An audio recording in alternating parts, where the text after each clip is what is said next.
Assalamualaikum warahmatullahi wabarakatuh.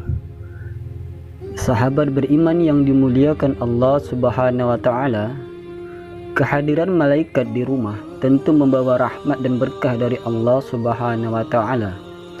Jadikanlah rumah sebagai tempat yang nyaman untuk ditinggal bersama keluarga, sekaligus tempat yang sering didatangi oleh malaikat. Allah Subhanahu wa taala telah menugaskan para malaikat mengunjungi rumah-rumah umat muslim. Kehadiran para malaikat di rumah tentunya diidamkan seluruh orang beriman. Namun, malaikat tidak asal singgah di suatu rumah jika di dalamnya tidak diisi dengan kebaikan dan ketakwaan kepada Allah Subhanahu wa taala. Rumah yang sering didatangi malaikat dapat diundang ke rumah dengan banyak cara. Hal yang pertama yang harus diperhatikan adalah menjaga iman kepada Allah Subhanahu wa taala dengan menjadi umat yang beriman. Tentu segala hal yang diperintahkan akan dijalani dengan baik. Saudaraku yang dimuliakan Allah Subhanahu wa taala, berikut ini beberapa ciri-ciri rumah yang sering dikunjungi oleh malaikat. Yang pertama, rumah yang sering dipakai untuk berzikir. Apabila penghuni rumah senantiasa berzikir, maka malaikat pasti akan mudah mengunjungi rumah dan memberi rahmat.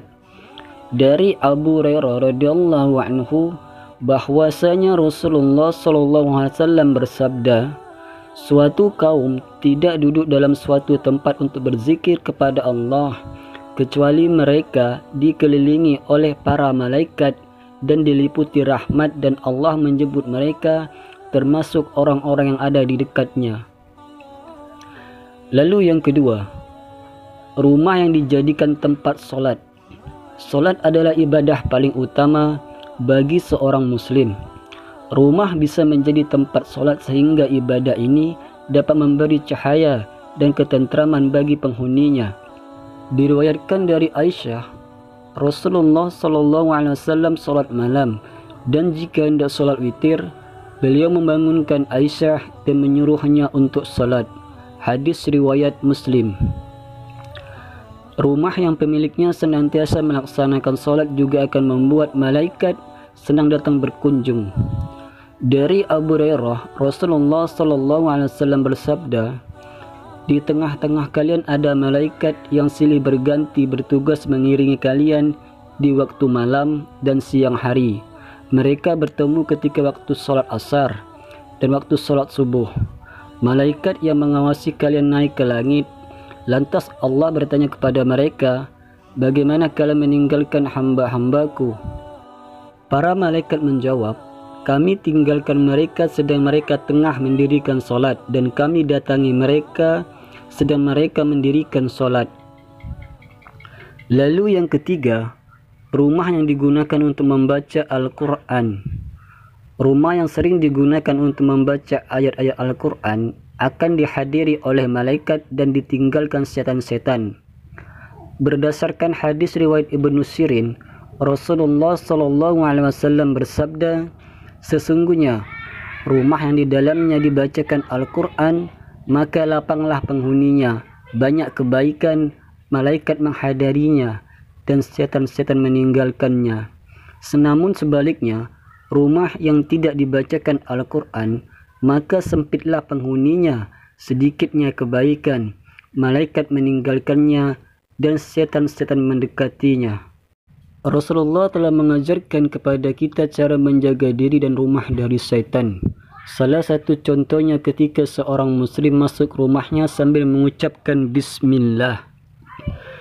Setan akan berkata kepada teman-temannya, mari kita pergi.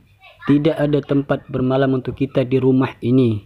Begitu pula ketika sebelum makan, kita mengucapkan Bismillah. Setan akan berkata kepada teman-temannya, mari kita pergi. Tidak ada tempat bermalam dan makan malam buat kita di rumah ini. Lalu yang keempat, rumah yang sering dibacakan salawat. Rasulullah SAW bersabda, sesungguhnya di bumi ada malaikat yang berkeliling dengan tujuan menyampaikan salawat umatku kepadaku. Hadis riwayat Nasa'i. Apa yang dilakukan para malaikat? Tentu ketika mereka mendapatkan orang yang membaca salawat, mereka akan menyampaikan salawat itu kepada Rasulullah sallallahu alaihi wasallam dan lalu mengembalikannya kepada yang membacanya dengan membawa rahmat, keselamatan dan keberkahan yang berkali lipat untuknya. Rasulullah sallallahu alaihi wasallam bersabda, barang siapa membaca salawat kepadaku 1 kali, maka Allah akan memberikan rahmat 10 kali lipat. Hadis riwayat Tirmizi. Di dalam hadis lain, Rasulullah sallallahu alaihi wasallam bersabda, kalau orang bersalawat kepadaku, maka malaikat juga akan mendoakan keselamatan yang sama baginya. Untuk itu, hendaklah dilakukan meski sedikit atau banyak. Hadis riwayat Ibnu Majah dan Tabrani.